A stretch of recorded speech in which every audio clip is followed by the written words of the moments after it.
토암산에서 발원해 형산강으로 흘러드는 경주 남천.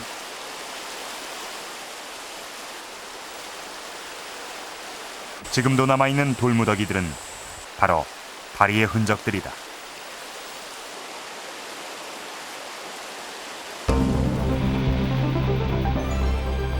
가장 크고 가장 아름다웠던 신라 최고의 다리. 1300년 전의 월정교가 그 모습을 나타낸다.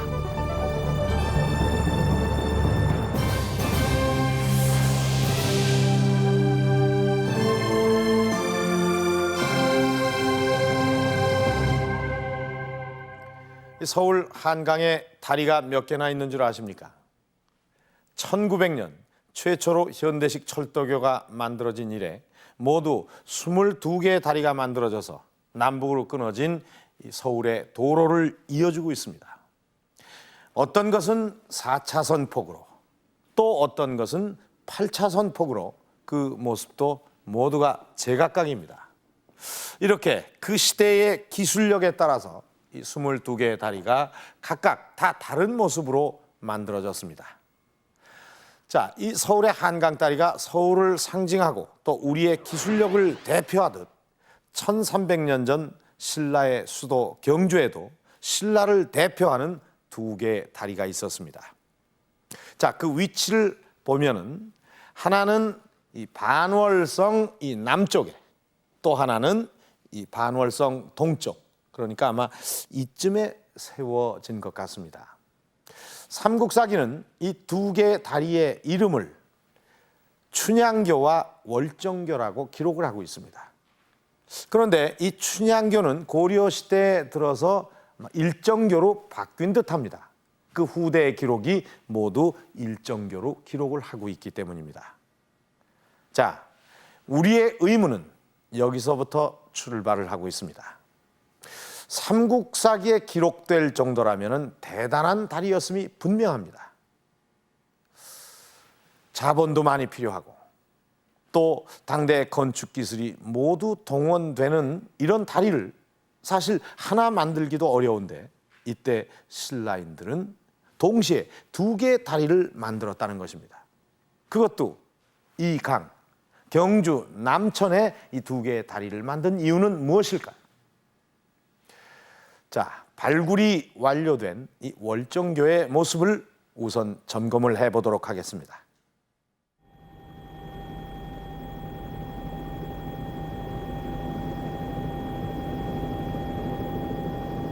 천년 신라의 왕궁이었던 경주 반월성. 이 성의 남쪽 부분을 끼고 돌면서 해자 역할을 해온 것이 남천이다.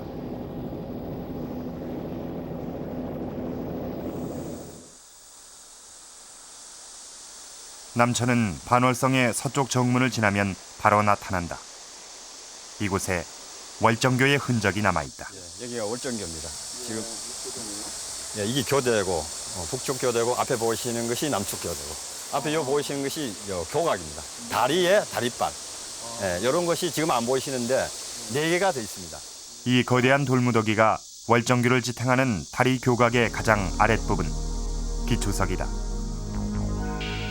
여러 개의 크고 네모난 돌로 가장자리를 두르고 가장 윗부분과 아랫부분은 뾰족하게 만들었다.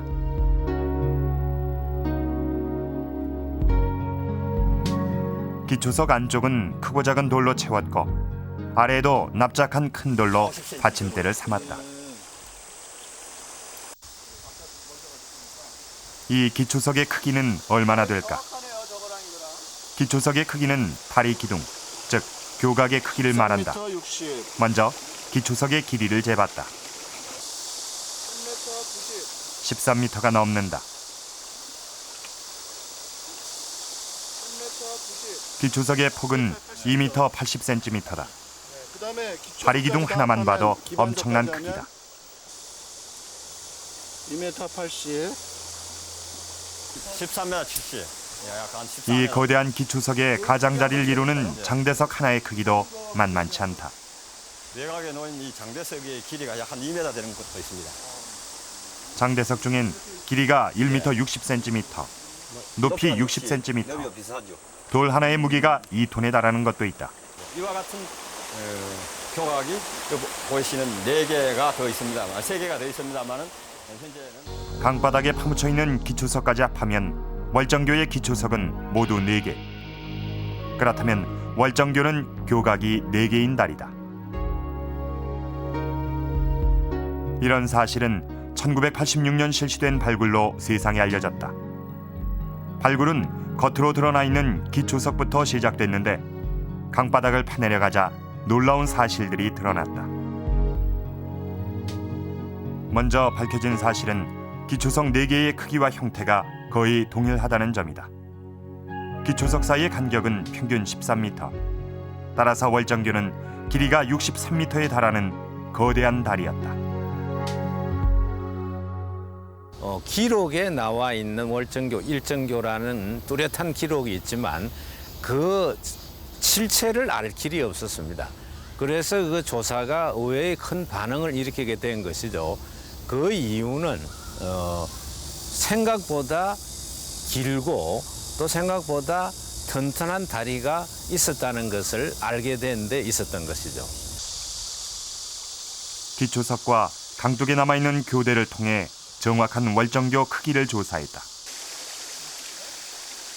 교대의 높이는 곧 월정교의 높이를 말한다. 이 높이가 6m. 교대의 길이로 다리 폭을 짐작할 수 있다. 13m가 넘는다. 기초석의 길이와 동일하다.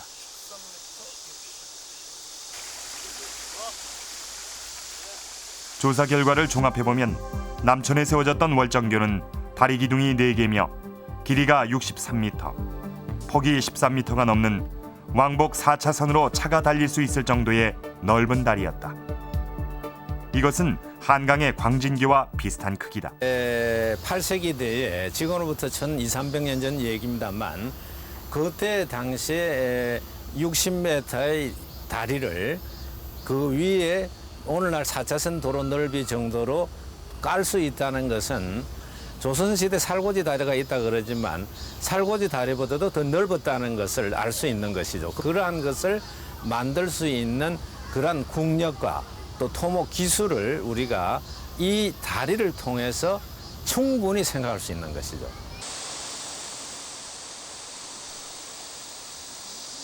그렇다면 월정교와 같은 시기에 세워진 남천의 또 하나의 다리 일정교의 규모는 어느 정도일까?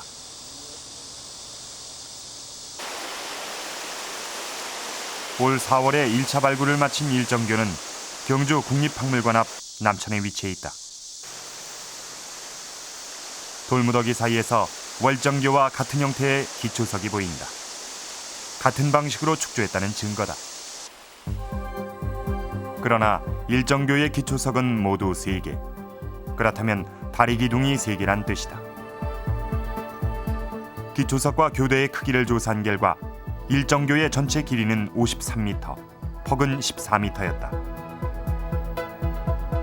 교각이 3개인 일정교는 월정교와 비교해볼 때 길이에서 차이가 날 뿐 형태와 전체 규모에선 거의 동일하다는 것을 알아냈다.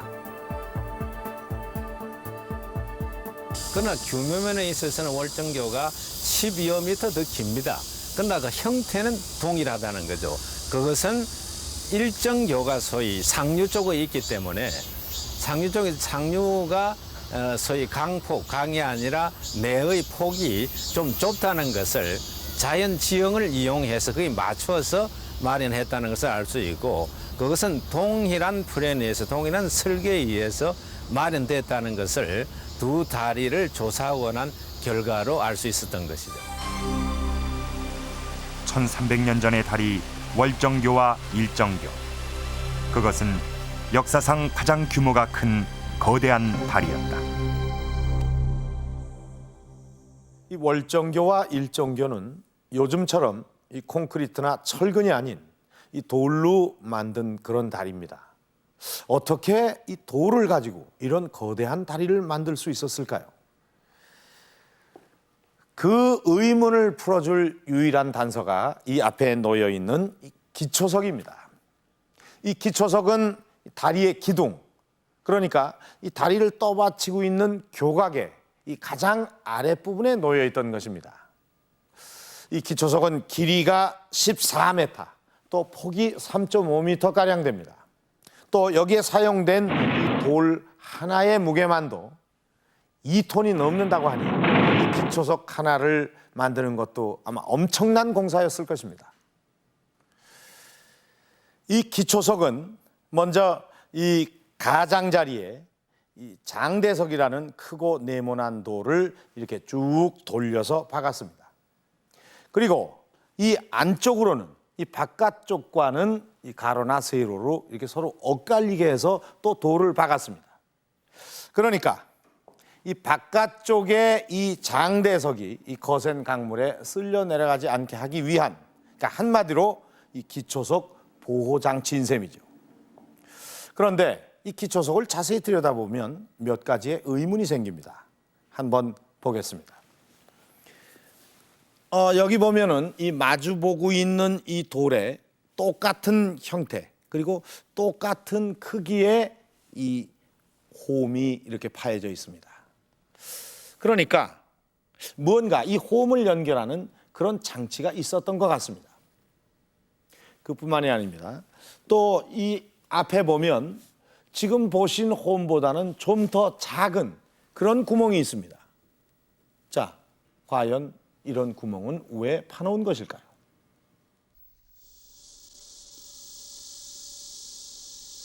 기초석의 비밀을 밝혀내기 위해 우선 발굴 당시의 상황을 좀 더 자세히 점검해 보기로 했다. 86년 월정교지에서 발굴된 여러 유물들은 보존 처리를 거쳐 현재 경주 국립박물관 수장고에 보관돼 있다. 당시 발굴팀은 여러 형태의 철제 유물을 찾아냈는데 대부분 남천 강바닥을 파내려가던 중 나온 것들이다. 그중엔 길이가 15cm 이상 되는 철못, 그리고 은장이라 불리는 앞부분이 동그랗고 턱이 만들어진 철제 유물이 나왔다. 또한 지름이 10cm인 굵은 철촉도 발굴됐다. 이 유물들이 바로 기초석의 홈을 메우는 도구들이다.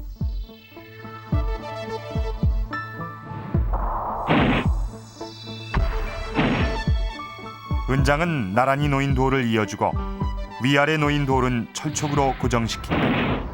이로써 기초석은 보다 단단히 연결돼진다. 그러나 크고 무거운 돌을 단단히 연호하도 이 기초석은 강에 세워진 이상 흘러내려오는 물의 저항을 받게 된다. 기초석의 안전은 바로 이 강물과 밀접한 연관이 있는 것이다.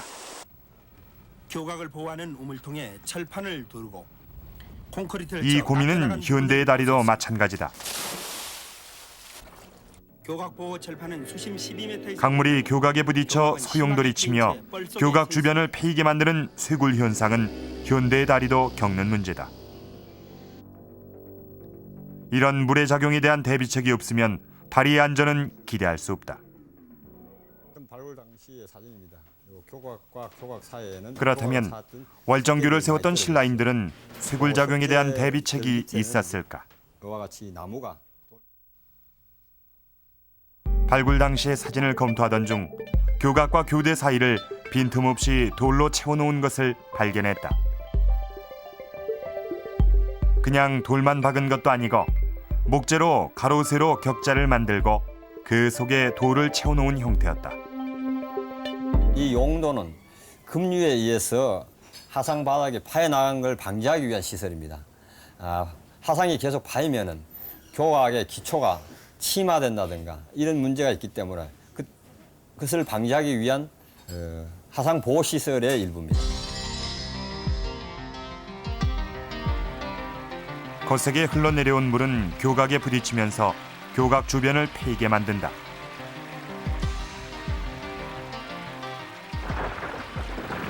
이를 막기 위해 교각 주변에 돌을 채워놓은 것이다. 신라인들의 완벽한 교각 보호 장치였다.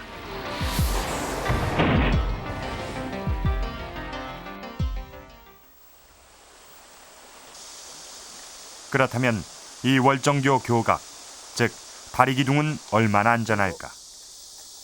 우선 대전대 손호웅 교수팀과 함께 기초석의 아랫부분 집안 상태를 점검했다. 위에 것을 말하고 있고 그 밑에 지금 깊이로 보면은 약 1.2m 부분부터는 집안을 다진 것을 볼 수가 있습니다. 큰 이 월정교 기초석은 지하 1m 아래의 흙과 자갈을 아주 조밀한 상태로 다져 넣었음이 확인됐다. 그 하부에 철저한 집안을 기초 공사를 보면은 해둔 매우, 것이다. 평탄한 것을 볼 수가 있습니다. 지대석을 뒀고 그 아래는 약 3cm 두께의 잡석을 두었습니다. 이것은 위에 있는 거대한 암석의 하중과 또 사람들이 오고 가고 하는 모든 교통 하중 이런 것들을 전부 분산시키기 위한 공법으로서 현재의 공법으로도 국과 비교할 때 거의 손색이 없는 공법이라고 할 수가 있습니다. 이뿐만이 아니다. 기초석 머리 부분과 꼬리 부분을 마른 목골에 돌로 박은 것도 물의 저항을 줄이기 위한 노력이었다. 위로부터 오는 물살의 힘을 분산시키기 위해서 삼각형 구조로 해가지고 물살을 분산시켰고 또 하나는 이 앞에 흐르는 물에 의해서 하부가 침식이 되는 쇄골 현상을 막기 위해서 여기다가 큰 암석을 둠으로써 그런 쇄골 현상을 약화를 시키기 위해서 여러 가지 안전장치를 하고 있습니다. 거센 물의 흐름에 대한 대비책은 여기서 그치지 않는다. 기초석 안쪽에 갈비살 구조로 돌을 박아놓기도 했다. 이 교각 안에 여러 개의 갈비살 구조를 가지고 있다는 것입니다.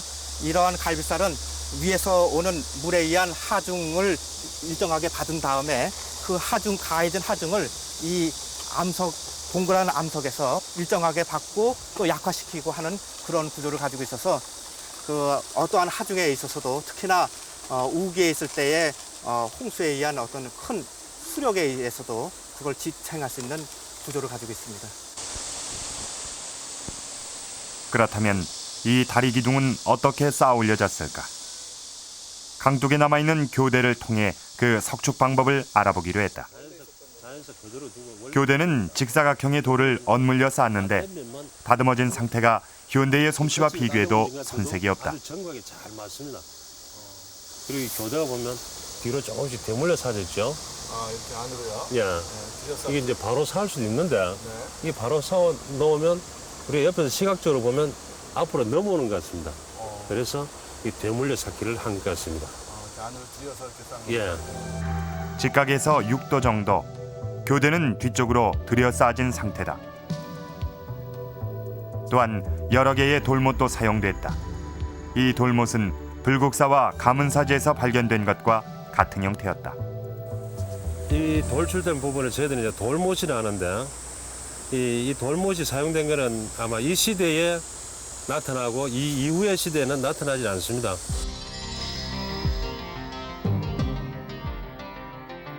돌못은 쌓아놓은 석재가 움직이지 않도록 돌과 돌 사이에 박아놓은 긴 돌을 말한다. 최상의 안전을 위한 보조장치였다.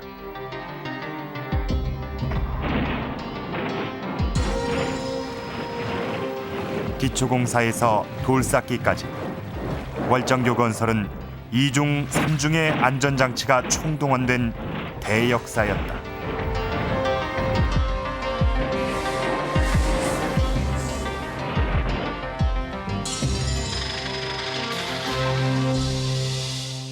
정말 대단한 솜씨입니다. 1300년 전에 어떻게 이렇게 2중, 3중의 안전장치를 두고 만들 수 있었는지 참 놀랍기만 합니다. 사실 이 다리는 보통 집을 짓는 것보다 몇 배나 더 어려운 공사라고 합니다. 비가 오는 여름철이면은 이 물이 불어서 공사를 할 수가 없고 또 겨울철이면은 강바닥이 얼어붙어서 공사를 하기가 쉽지가 않습니다. 따라서 이 공사 기간이 길고 또 다리의 안전을 위협하는 여러 가지의 요소들을 사전에 치밀하게 계산해서 이 다리를 만들어야 하는 것입니다. 자, 그렇다면 이 월정교와 일정교는 과연 안전한 다리였을까요? 자, 이 사진을 한번 보시죠. 이것은 이 월정교 발굴 당시의 사진입니다. 지금은 이 토사가 덮여서 이 교각이 하나밖에 보이지 않지만 실제 이 월정교의 이 다리 기둥은 4개로 되어 있습니다. 이 월정교의 다리 길이가 무려 60m가 넘습니다. 그러니까 대략 12m의 간격으로 이 다리 기둥 4개를 세운 것입니다. 다리의 안전을 유지하려면 이 다리 기둥을 더 많이 세웠으면 좋았을 텐데 이 교각이 4개뿐이다. 왜 그랬을까요?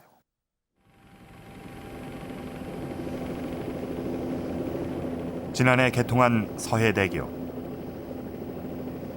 바다 위에 세워진 이 다리는 교각과 교각 사이가 470m에 달하는 국내에서 가장 긴 다리다. 이처럼 교각수를 줄여 교각과 교각 사이를 넓히는 것은 다리 건설에서 가장 중요한 기술이다. 교각이 많으면 그만큼 물의 흐름을 방해하기 때문이다.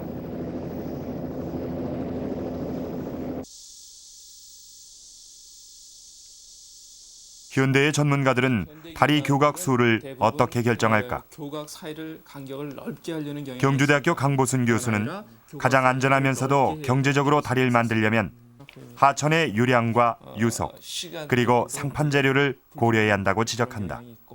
보시게 됐습니다. 오늘날 우리가 이제 교량을 건설할 때 이 교각수를 결정하는 데 중요한 인재가 되는 것이 강물의 유량 또 유속입니다. 유량은 보통 이제 홍수 시에 많은 양이 강물로 흘러 들어오기 때문에 이것이 교량을 통해서 빨리 빠져나가야 됩니다. 그렇기 때문에 교각수를 가능한 한 적게 해서 유량이 빨리 빠져나가도록 해야 되고. 그렇다면 월정교가 세워진 남천의 최고 유량은 얼마나 될까? 지난 98년 경주 지역은 하루 동안 300mm에 육박하는 집중호우가 내려 큰 피해를 입은 적이 있다. 그러나 97년엔 174mm가 최고였다. 경주 지역은 사실 비가 많이 오는 지역은 아니다. 호우주의보가 발령되는 80mm 이상 비가 온 해가 10년 동안 3차례밖에 되지 않는다. 9월 30일, 98년 9월 30일 강수량 보면 호우경보를 훨씬 넘어선 강수량이죠. 그러나 태풍이 오면 사정은 달라진다. 최고 500mm 이상, 특히 남천 상류인 불국사 지역은 최고 600mm가 넘기도 했다. 경주 지역은 평소 강수에서는 많지 않아서 연중에 비가 오는 양은 많지 않거든요. 근데 태풍처럼 이렇게 특수한 경우에 이렇게 짧게 한 2, 3일을 거쳐서 많은 양의 비가 올 수가 있어요. 평소 남천은 강바닥이 훤히 들여다보일 정도로 유량이 적다. 그러나 불과 20mm의 비가 내린 직후 강물은 갑자기 불어났다. 월정교는 상류 지역이라 적은 양의 비에도 쉽게 물이 불어난다. 이번같이 비가 오면은 물이 여기까지 올라오고 저 비야 돌도 묻히고 풀이 두부가 마찬가지로 물이 여기까지 올라옵니다. 마을 주민은 비가 많이 왔을 때 6m 높이의 월정교 교대 거의 윗부분까지 강물이 불어난다고 한다. 물이 어디까지 찬다고요? 요 석단 밑에까지요. 이렇듯 갑자기 물이 불어나면 급류가 형성되고 이럴 때면 유속 또한 급격히 빨라진다. 그럼 여기서 보면은 우리가 일반 보통 준용 하천 경우 시간당 200톤을 집어넣습니다. 유량으로. 그랬을 때에 이 교각 수에 따르는 그 유량의 증가량을 한번 보실 수 있습니다. 그 먼저 3개일 경우는 우리가 보면 맨 밑에의 유량이고 4개일 경우는 요 3개보다 더 불어나는 현상이 있습니다. 그리고 5개일 경우는 우리가 재밌게 볼 수 있는 거는 유량이 상당히 증가돼서 거의 범람하는 수준이 됩니다. 이럴 경우는 이제 하천이 범람할 경우는 교량에 굉장히 부담을 주게 돼서 위험하게 될 수도 있습니다. 반면에 교각수가 그러나 교각수가 3개일 경우엔 교각 사이가 벌어져 다리 상판 재료를 구하는데 어려움이 따르게 된다. 결국 4개의 교각은 유량과 상판 재료를 모두 고려한 최상의 선택이다. 그때의 상부 재료의 기술로. 다리의 총 길이가 63m.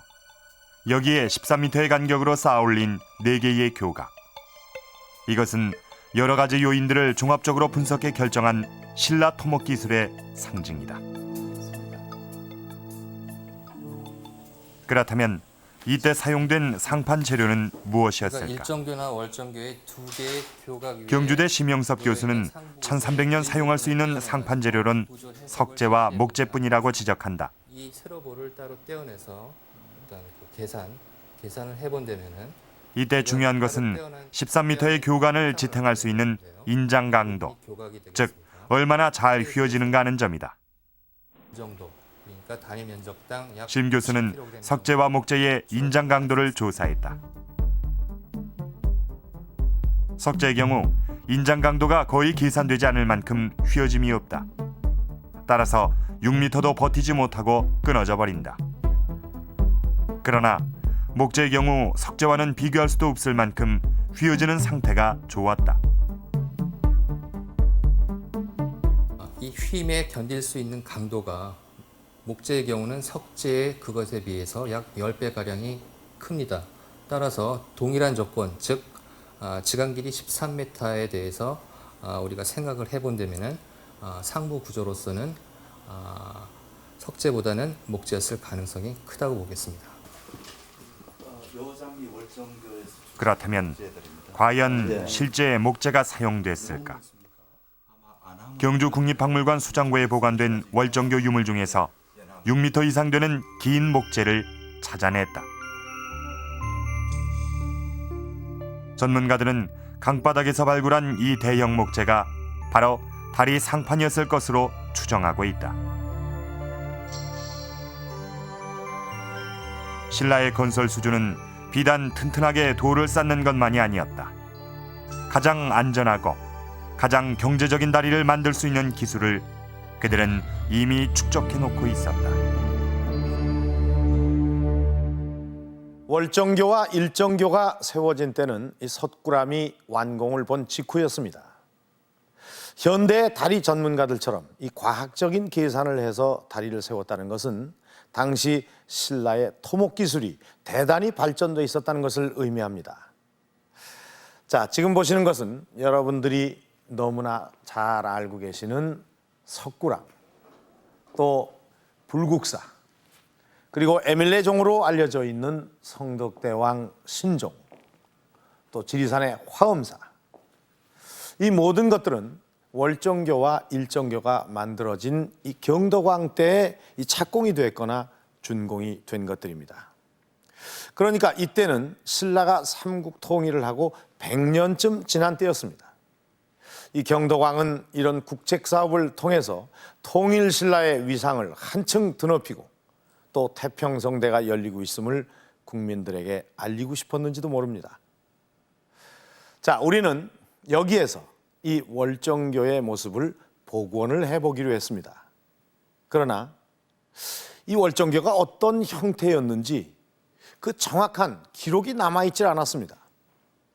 그래서 우리는 이 남아있는 유구와 또 이 발굴 당시에 나온 부자재들을 토대로 이 월정교를 복원해 보기로 했습니다.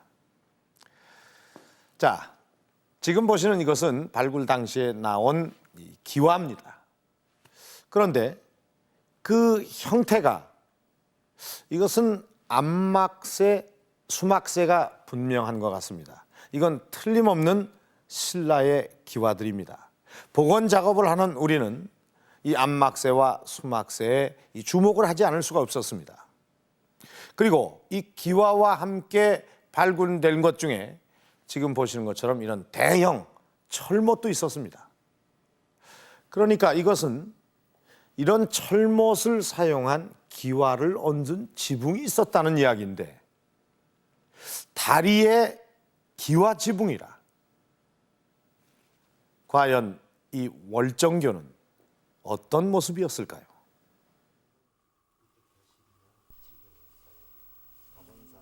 월정교 현장에서 기와가 출토됐다는 것은 발굴 당시 학계에 비상한 관심을 모으기에 충분했다.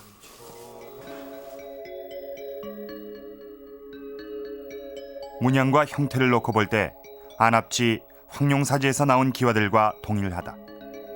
통일신라의 기와임은 의심할 여지가 없었다. 더욱이 기와지붕을 놓을 때 사용하는 긴 쇠못까지 발굴됐다. 도대체 이 유물들은 월정교와 어떤 관계일까?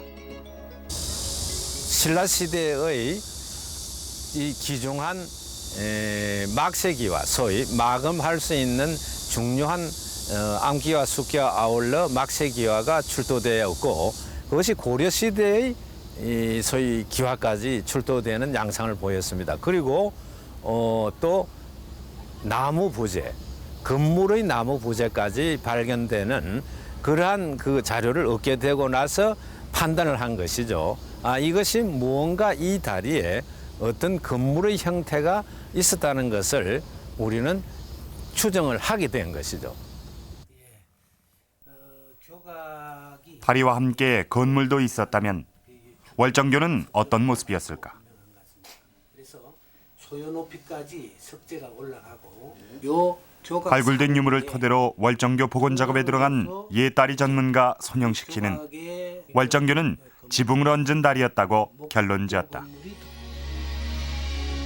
삼국유사엔 월정교의 이런 형태를 짐작케 하는 기록도 있다. 궁남 루교. 궁의 남쪽에 있던 월정교는 바로 지붕을 얹은 다리 누교란 것이다. 누교는 바로 이런 다리다. 다리 위에 정자 같은 기와 지붕을 얹은 형태로 주로 산속의 사찰이나 궁궐의 다리에 많이 사용된다. 기와 지붕이 설치되는 이런 다리는 돌다리가 아닌 목교에서 주로 보이는 다리 형태다. 현대 다리에서는 누교의 형식이 없습니다만 옛 다리에는 누교 형식이 있습니다. 누교라는 것은 목재로 된 나무에 지붕을 씌움으로써 목재는 비가 오면 비를 맞아서 썩게 되는데 이것을 방지하기 위해서 상부에다가 건물을 올린 그런 누교 형식이 아니었나 그렇게 생각이 됩니다. 지금 출토된 유물로 봐서도 막세라든지 또는 와정 이런 그 여러 가지 출토 유물로 권위 있는 건물이 지어졌다고 봅니다. 우리나라 누교의 시작은 정확히 알려지지 않고 있지만 월정교가 만들어진 8세기 중엽엔 중국의 다리들도 이런 누교가 많았다. 돌다리보단 수명이 길지 않지만 만들기가 훨씬 쉽고 아름답기 때문이다. 상판 구성은 이렇게 교각 위에 석재와 목재가 적절하게 내밀어 가지고 간격을 좁힌 다음에 상부에 필요한 만큼의 볼을 걸쳤다. 이 걸쳐진 부재를 본격적인 월정교 복원 작업이 시작됐다. 우선 교각 위에 나무로 만들어진 다리 상판이 어떻게 설치됐을지 추정해봤다.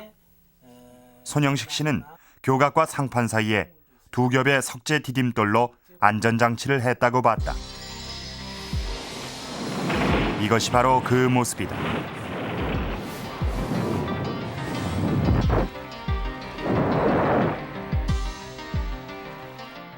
가운데 통로에 다음은 상판 위에 기와지붕을 올리는 방법을 연구했다. 기와지붕을 떠받치려면 기둥이 문제였다. 기둥이 많으면 통행에도 불편하고 무게도 많이 나간다. 가능한 기둥을 줄여야 했다.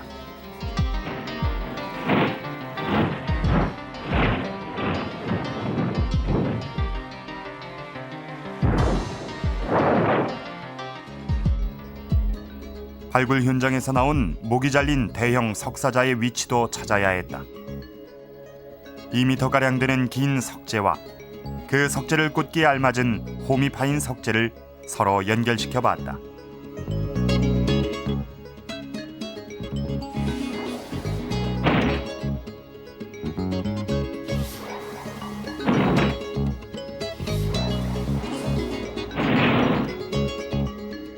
이것은 월정교의 입구를 지키는 사자였다. 소위 발굴을 통해서 소위 수습된 석사자는 역시 우리 오늘날 강화문에 해태상이 있듯이 문 좌우에 있는 것은 문에 들어오는 소위 모든 잡기를 물리친다는 뜻도 내포하고 있을 뿐더러 위험의 상징이죠. 이쪽으로 들어감으로 인해서 이제 소위 도성으로 들어간다. 즉 나라를 다스리는 임금이 존재하는 곳이니까 그것이 위험의 상징이고 아울러 벽사의 상징이라는 것을 우리가 알 수 있는 것이죠. 이것을 그림으로 그리면 이렇게 되는데 그렇다면 다리 난간은 어떤 형태였을까? 수십 종의 발굴 석재 중에서 결국 난간형 석재도 찾아냈다.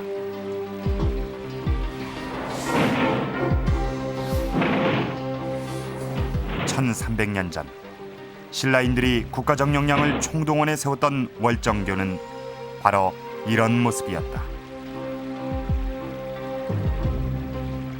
63m에 달하는 긴 다리 위에 화려한 기와지붕을 얹은 월정교는 8세기 중엽 가장 튼튼하고 가장 아름다운 다리였다.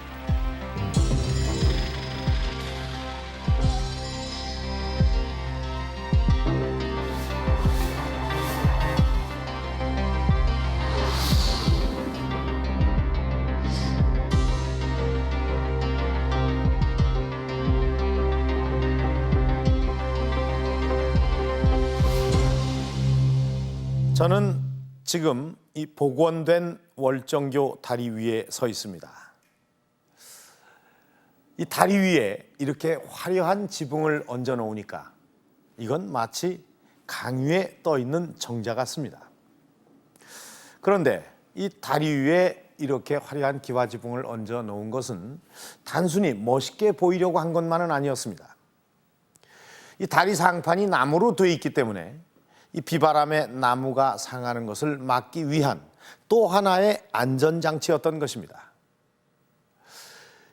그렇다면 이 월정교와 일정교가 세워지기 이전 이 남천에는 다리가 없었던 것일까요? 자, 지금 보시는 이 지도는 조선시대에 만들어진 경주 지역의 지도로서 동요 비고입니다. 여기에 보면은 이 남천에 4개의 다리가 표시가 되어 있습니다. 월정교와 일정교, 그리고 대교와 귀교라는 그런 이름이 보입니다. 하지만은 이 삼국사기와 삼국유사를 살펴보면은 이 월정교와 일정교가 만들어지기 이전에 이 남천에는 단 하나의 다리만 있었던 것으로 나타나 있습니다. 유교라는 다리입니다. 이 유교는 원효대사와 요속공주를 만나게 한 다리인데 이 원효대사가 이 다리를 건너다 물에 빠져 요속궁에 머물게 되고 그래서 설총을 얻게 됐다는 그런 이야기가 전해지고 있습니다. 이 월정교와 일정교가 세워진 이때 경주는 17만 호가 넘는 대도시였습니다. 또 이 통일제국의 수도로서 외국의 사신들이 자주 왕래하는 그런 국제적인 도시였습니다. 그런데 이곳 경주 남천에는 단 하나의 다리밖에 없었던 것입니다. 새로운 다리 건설은 당시 국가적인 당면 과제였던 것입니다. 현재 발굴이 진행 중인 경주의 왕경지구. 네모 반듯한 형태의 이 왕경지구 가장자리엔 15m 대형 도로가 건설돼 있다. 15m라면 왕복 4차선 넓이다. 이 도로 안쪽엔 주택가가 들어서 있고 도로와 주택가 사이엔 배수로가 설치됐다. 배수로는 도로 보호시설로 이것이 얼마나 철저한 계획도로인지 알게 한다. 그 노면에 깔려진 자갈들이 이렇게 좀 다져져 당시 경주는 17만 호에 달하는 인구가 밀집한 대도시였다. 이 15m 도로에 남아있는 수레바퀴 자국은 그때 번화한 도시 경주의 상징이다. 계속해서 연장되어 오는데 차도와 인도가 구분돼 있고 가장자리에 배수로까지 설치한 이 도로는 경주의 동맥과도 같은 역할을 했을 것이다. 지금 15.5m가 되는 이 동서 도로가 현재 지금 이렇게 연장이 돼서 그 황룡사지가 저기 있는데 그 황룡사 앞을 동서로 가로질러서 계속 연장이 되었습니다. 그래서 건물이 규모가 작은. 그렇다면 이 도로는 경주 어느 지역을 통과하고 있을까? 반월성 북쪽에 위치한 이 도로는 당대 최고 사찰이었던 황룡사 앞길로 경주 중심부를 동서로 이어준다. 그런데 최근 경주에서는 23m에 달하는 초대형 도로가 발굴됐다. 이 도로가 신라에서 가장 규모가 컸던 넓이가 23m. 지금껏 발굴된 도로 중에서 가장 넓은 이 23m 도로는 현재 그 일부가 자동차 전용 도로로 사용되고 있다. 현재까지 천년 전 경주에 이처럼 대형 도로가 필요했던 까닭은 무엇이었을까? 도로 가운데서는 넓이가 가장 큰 그런 도로입니다. 남북 방향으로 놓여 있었던 먼저 대로가 아니었던가 위치를 그렇게 확인했다. 생각이 됩니다. 그래서 이 반월성 도로의 동쪽에 위치가 위치해 보시면은 경주 남북을 관통하고 있다. 한가운데를 가로지르고 있습니다. 이 도로 주변에서 관청가, 고급 주택가 유적이 속속 발굴되고 있다. 왕경의 신흥 번화가였다. 이 도로야말로 신라 왕경의 도시계획과 아주 밀접한 관련을 가지고 있고 이 근간이 되고 있는 그런 도로였습니다. 당시 동아시아에서 가장 먼저 왕경을 건설한 것은 중국 당나라였다.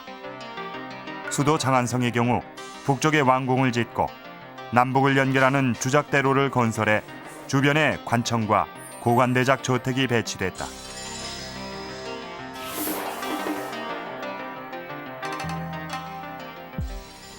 그런데 8세기에 들어서자 일본 야마토 조정이 수도를 나라로 옮기면서 왕경 건설에 착수한다. 이때 만들어진 평성경은 바둑판 모양의 철저한 계획 도시였다.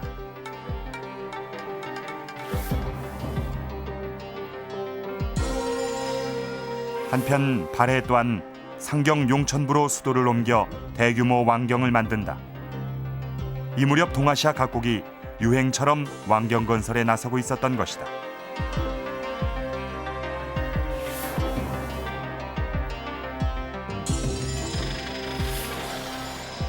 신라 역시 이런 국제적 추세를 무시할 수 없었다. 삼국시대부터 수도였던 경주를 재정비해 국제적 도시로 만들려는 노력이 진행됐다.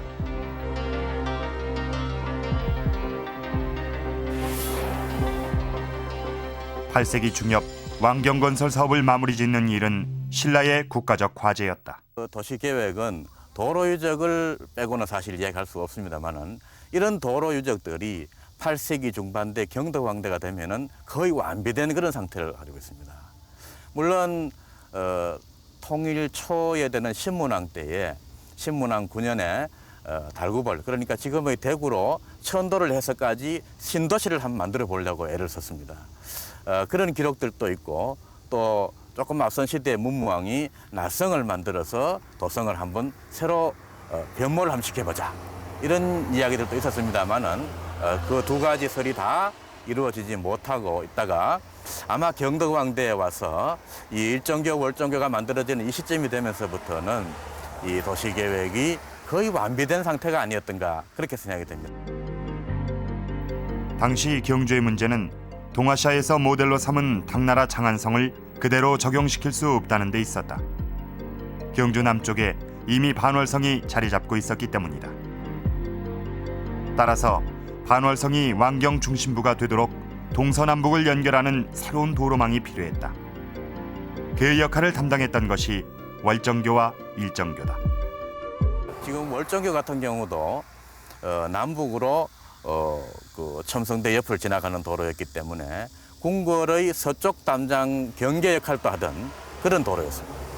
그리고 일정교는 바로 이 왕경대로와 지선으로 연결되긴 하지만은 연결이 되었던 그런 도로였습니다.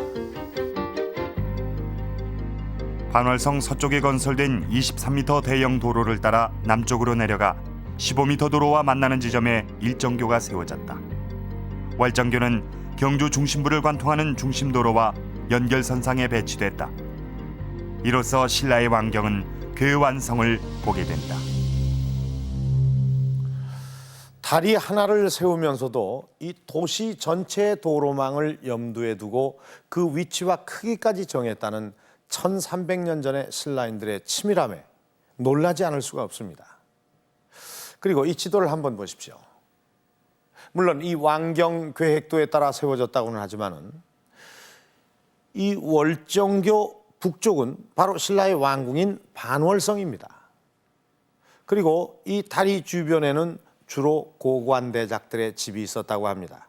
따라서 이 다리를 주로 이용하는 사람들은 왕을 비롯해서 왕족, 그리고 왕궁 관계자, 또 신라의 귀족들이었을 것입니다. 그렇다면 이들이 이 다리를 건너 가고자 했던 곳은 어디였을까요? 이 지도상에서 보면은 이 월정교와 일정교를 건너면 바로 이 남산을 향하게 되어 있습니다. 남산이라 모든 신라인들이 이 성지처럼 신성하게 여겼다는 산이 바로 남산 아닙니까? 자, 크고 아름다운 다리를 건너서 이 신라인들이 가고자 했던 곳, 그곳엔 무엇이 있는지 한번 건너가 보도록 하겠습니다. 반월성 서문 앞을 지나 월정교를 건너면 그곳이 바로 남산으로 오르는 길이다.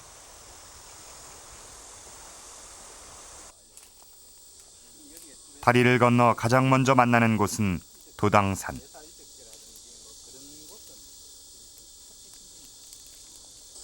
지금은 아무런 흔적도 없지만 도당산은 건국 초기부터 화백회의가 열리고 국신에게 제사를 지내던 곳으로 알려져 있다.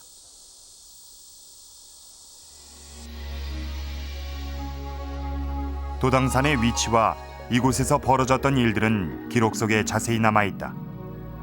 동경통지는 도당산이 경주부 남쪽 오리 부근에 있다고 전한다. 또한 왕이 즉위하면 이곳에 올라와 의례를 올렸다고 한다.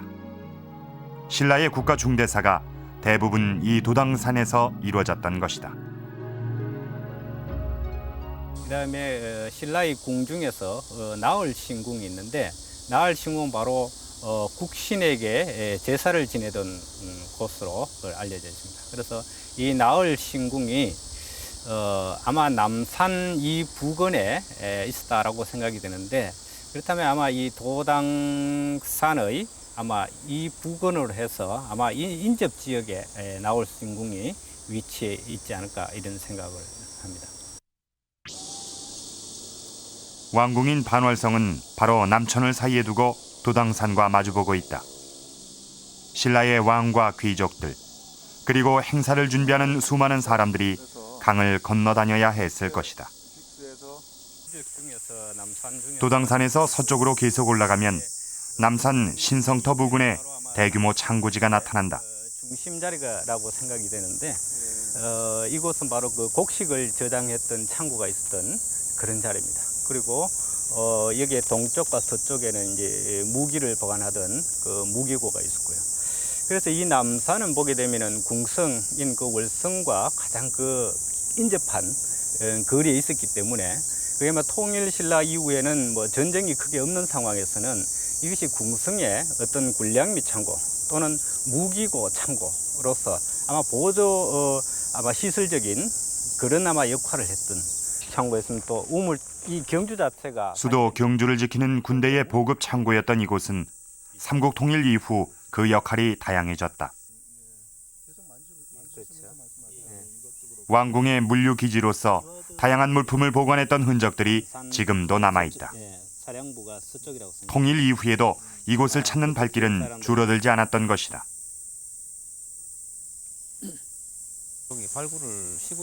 국가의 대규모 연회가 베풀어지던 포석정도 남산에 있다. 그런데 최근 이 포석정 뒤편에서 포석사 터가 발굴됐다. 이 발굴을 주도한 경주문화재연구소 이상준 씨는 이곳이 왕실의 사당이었을 것으로 추정한다. 여기서 이제 건물터가 나왔고, 여기서 건물터가 나왔고, 그 포석면 기와가 나온 데는 저쪽쯤 될 겁니다.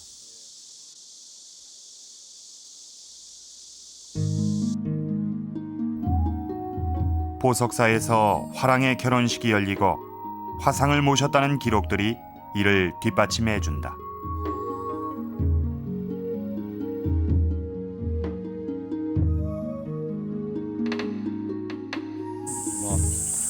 도당산 토성 주변에 있었다고 얘기하는 신궁, 그러고 그 시조묘가 있다고 알려진 그 나정 주변, 그러고 포석정, 이 전부 다 일직선상에 놓여 있습니다. 그래서 그게 지금 월정교에서 봤을 때는 한 직선거리를 2km 내에 다 들어오고 있습니다.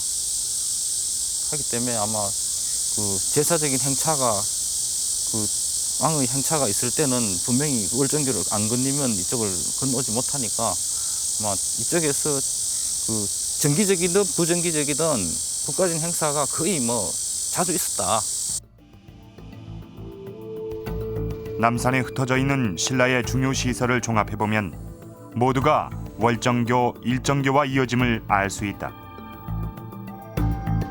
월정교를 통하면 도당산과 오릉, 나정을 지나 멀리 포석정에까지 이른다. 또한 일정교의 경우는 임금이 얼굴을 씻었다는 왕정골을 거쳐 창고지에 이르게 된다. 남산의 모든 곳은 이 두 다리와 연결돼 있다. 그런데 남산은 국가시설 외에도 수많은 불교 유적들이 들어서 있는 산이다. 보물 제63호로 지정된 삼존불은 그 많은 유적 중 하나다.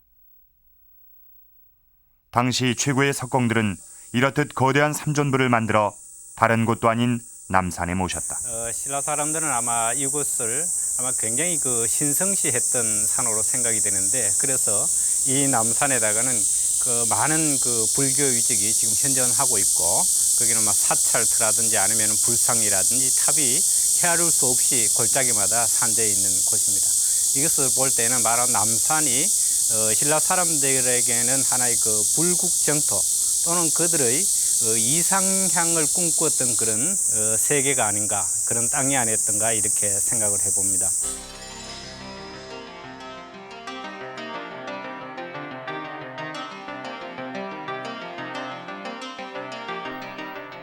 제일 높은 봉우리 정상에도 마에대불이 새겨지고 44개 계곡마다 석탑이 세워져 있는 곳 남산.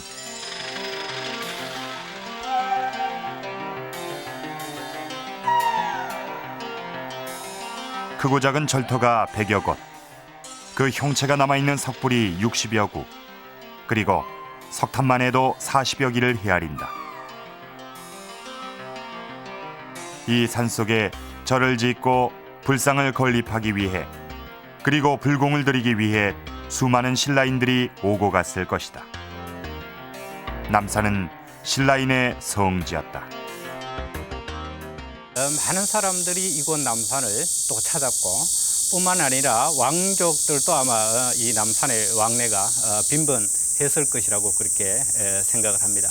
특히 그 월정교라는 다리를 바로 건너게 되면 이 남산이 위치하고 있는데, 그래서 이 남산을 하나의 그 신라 사람들 이상향의 세계, 불국토의 세계라고 생각한다면은 월정교 자체는 어찌하면은 아마 속세와 이 정토, 불국 정토와 연결시켜주는 그 교량이라고 생각해도 되지 않을까 하는 그런 생각이 듭니다.